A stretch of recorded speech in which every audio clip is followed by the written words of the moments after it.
C'est un argument qu'avait évoqué Emmanuel Macron. Le président de la région des Hauts-de-France, Xavier Bertrand, avait aussi émis cette idée pendant la campagne électorale des dernières élections régionales. En réalité, il faut savoir qu'il existe des accords bilatéraux entre la France et le Royaume-Uni, qui s'appellent les accords du Touquet, qui permettent au Royaume-Uni de déplacer sa frontière à l'intérieur de la France et à la France de déplacer sa frontière à l'intérieur du Royaume-Uni.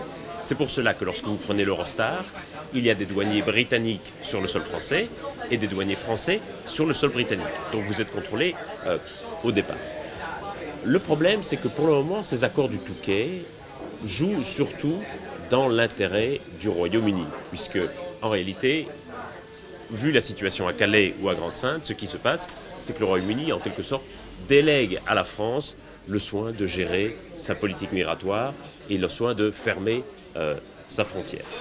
Et donc on sait évidemment que la situation à Calais et à Grande-Synthe est une situation aujourd'hui insupportable, et elle serait insupportable dans toute démocratie digne de ce nom. Si la France, aujourd'hui, empêche les migrants de se rendre à Calais, c'est parce que, effectivement, les accords du Touquet l'y contraignent. Pourquoi ne revoit-on pas ces accords du Touquet, notamment pour les rendre plus équitables et pour, en quelque sorte, arrêter d'effectuer le contrôle à la place des Britanniques, simplement parce que ça provoquerait une crise diplomatique grave entre la France et le Royaume-Uni et que personne ne veut se permettre cette crise diplomatique, surtout dans la perspective du référendum sur la sortie du Royaume-Uni de l'Union européenne. Et donc, en réalité, ce n'est pas le fait que le Royaume-Uni soit dans l'Union européenne qui empêche, ou plutôt qui nous impose de retenir les migrants à Calais, ce sont les accords du Touquet. Et il est certain que si le Royaume-Uni sortait de l'Union européenne, à ce moment-là, plus rien n'empêcherait une révision des accords du Touquet.